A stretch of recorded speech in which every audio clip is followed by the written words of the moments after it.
Hi everyone, it's Shannon with King Family Farm. It's been ages since I did a video, and I apologize, I didn't keep up with everything, but I did get very sick, and so now we're playing a game of catch up, and we're weeding in the high tunnel today. I killed most of my seedlings that I started because I couldn't keep up with watering them. So we had to restart a bunch of things. We're slowly getting things done. The weeds, we've had so much rain that the weeds have just completely taken off. So some stuff's going to just get mowed down, and we're going to cover it with silage tarp, and better luck later. Hopefully we'll still get some good crops in. So I know it's been a while. It's raining today, so it's a good day to be in the high tunnel here. You can see the lettuce I planted at the beginning of my last video. Whoop, there we go. It's looking really good. We've taken a couple harvests off this and taken it to the market. These are the radishes. They're the Easter egg radishes, so they get some really cool colors. And they've been really popular at market.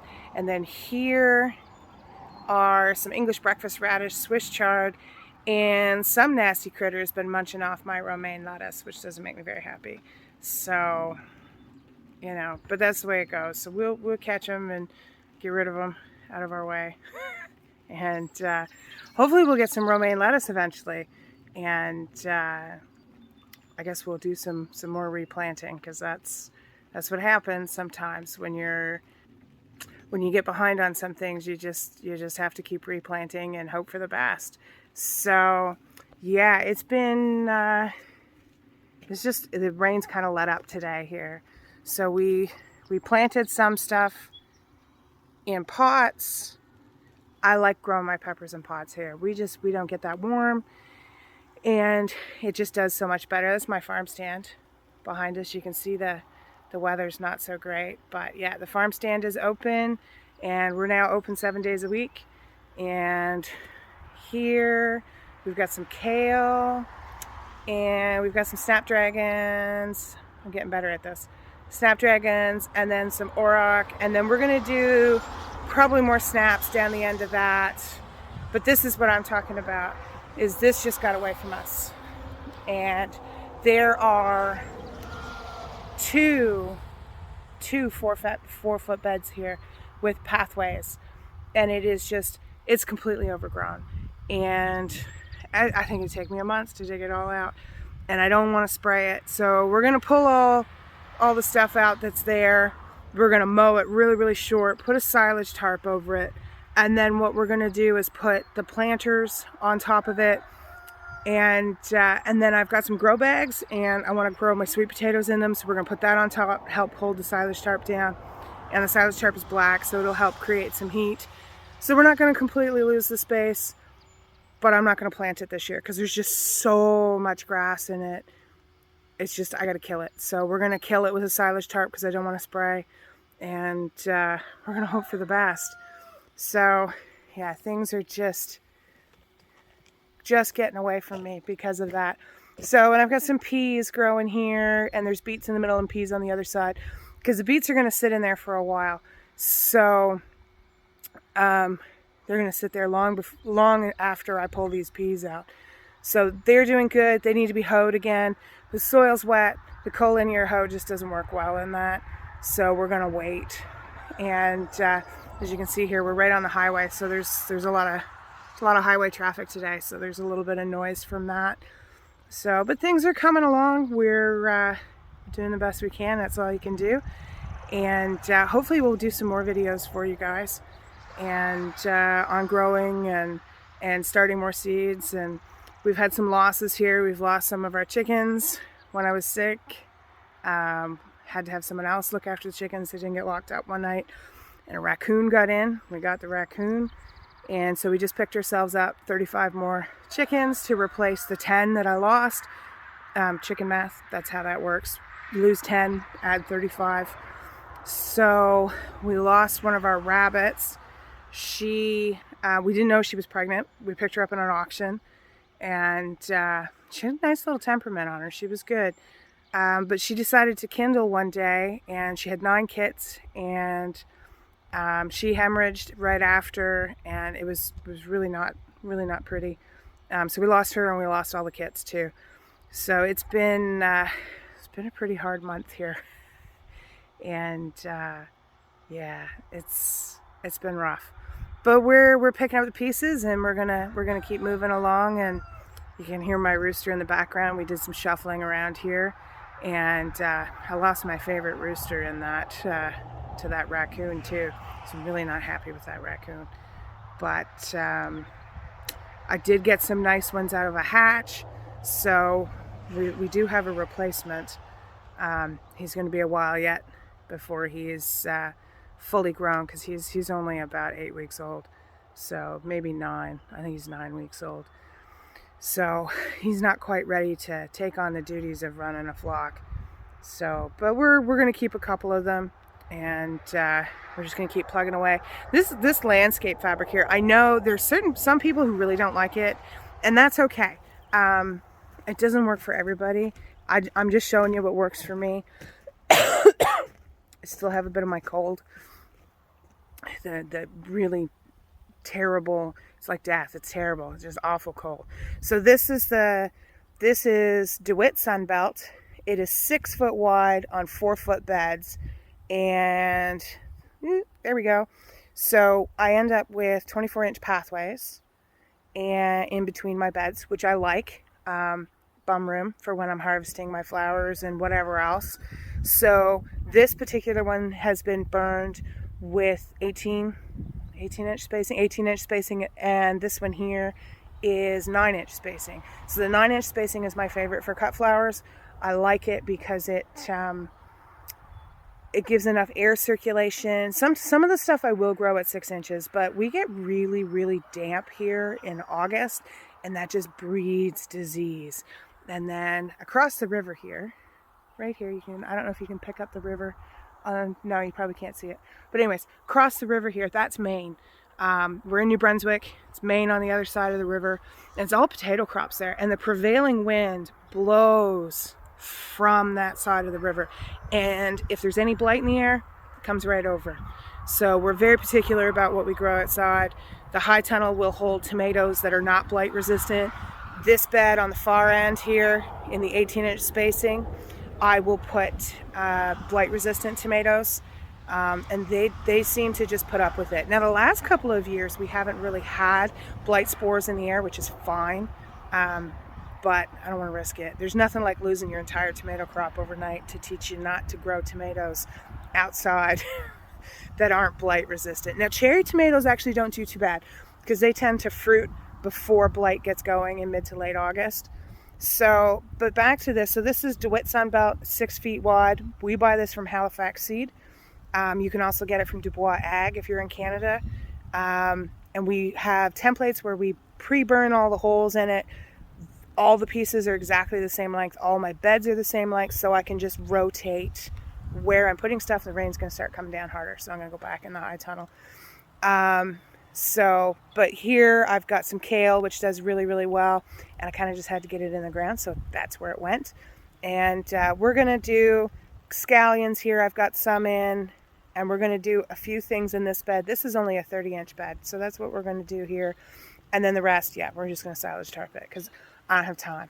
I just got to get stuff in the ground. So that's, it's the 5th of June. And we're running out of time to get it in so we can get a crop because we only have really short season here. We could see a risk of frost come in mid to late August. Hopefully we don't get a frost until probably the 23rd of September or a little bit later. And there comes the rain. Okay, so we're just going to go inside here before I get completely soaked. So yeah, now it's a little noisy in the background. But anyways, so...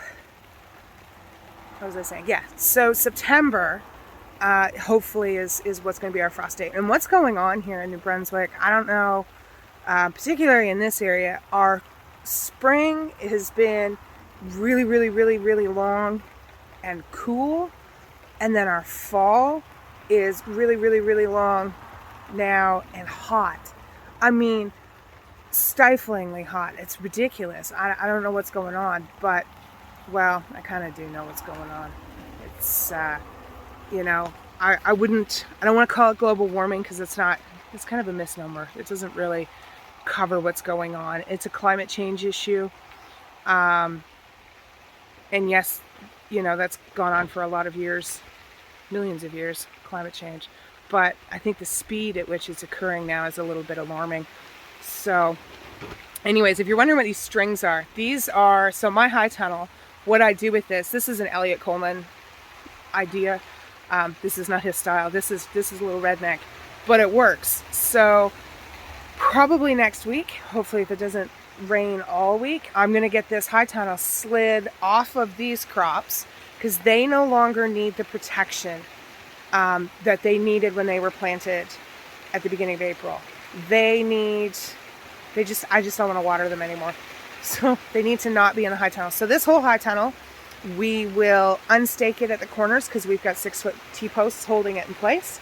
And we will pick up the bottom poly on the back and on the front. And then we're going to slide this across about 24 feet because I want to have a little bit of room in front of it. And then we're going to plant our tomatoes in it. And they're going to do really well. They're going to take off. So we're going to plant our tomatoes in it. We'll probably put some bell peppers in. The biggest thing we grow in here are cucumbers. And the long English cucumbers that are super popular here. So we grow those in here. And so the strings here, this is my tomato trellises. And you can see they're on wire at the top. And they come down, they're on spools. And what happens is when the tomatoes reaches the top, we drop them down, we let them grow some more, we drop them down. And that's about it for the season. We probably have to drop them twice before we lose everything to frost. But this high tunnel will afford me probably an extra 3 weeks in the fall, sometimes 4.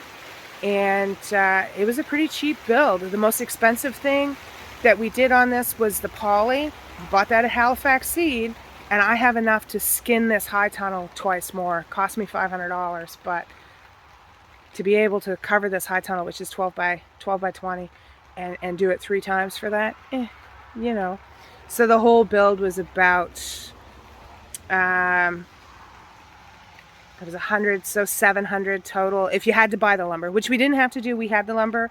But if you had to buy the lumber, yeah, you're looking at about $700. So it's a pretty cheap way to do it. This is an old garage frame.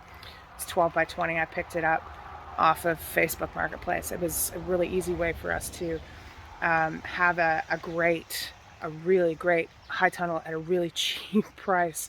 So, and you know, hopefully we'll move along and we'll get something a little fancier eventually. But shoestring budget, we like it that way. So, and you know, you can grow a lot of food in 12 by 20.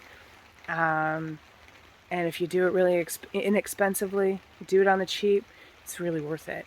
So we're seeing more people. I have my farm stand and I sell seedlings, and we're seeing more people growing this year. They're concerned. There's a lot of concern this year about possible food shortages in the fall, high fuel prices, increasing the cost of food at the grocery store, and I don't think that's going to stop anytime soon.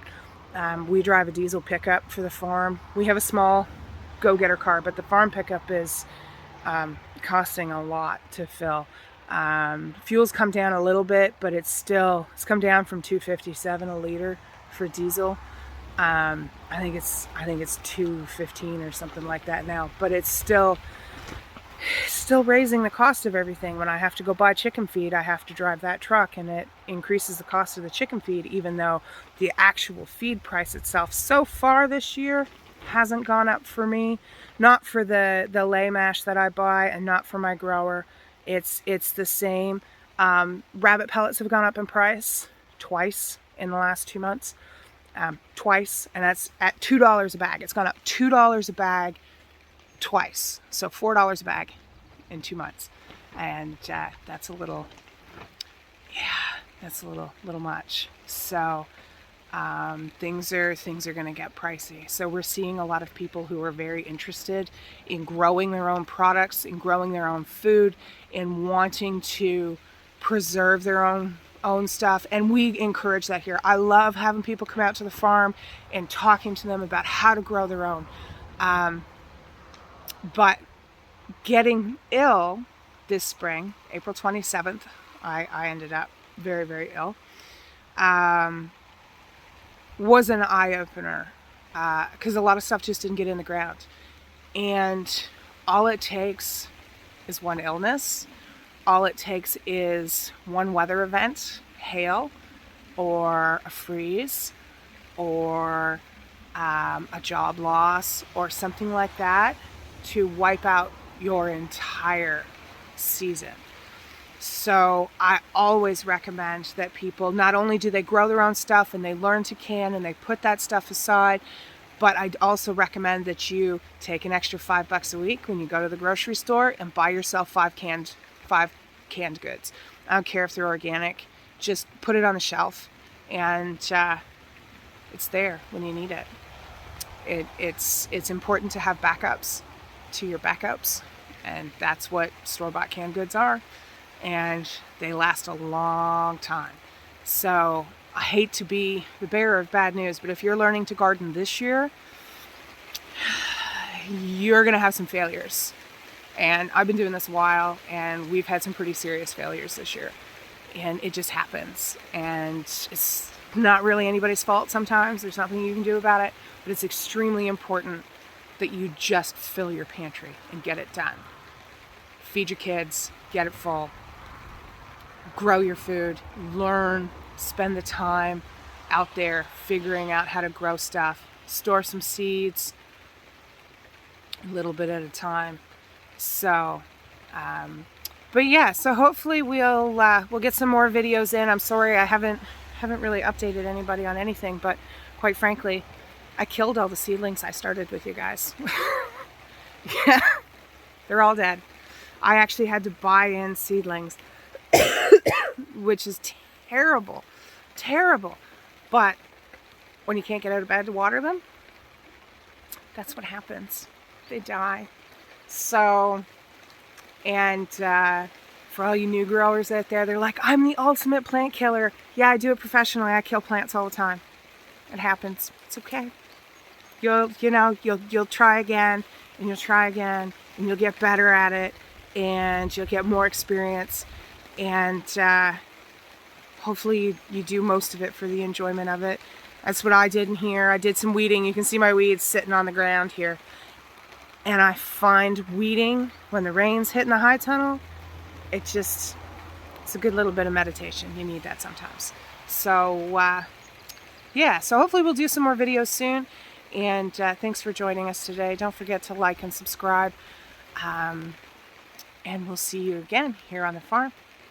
Bye.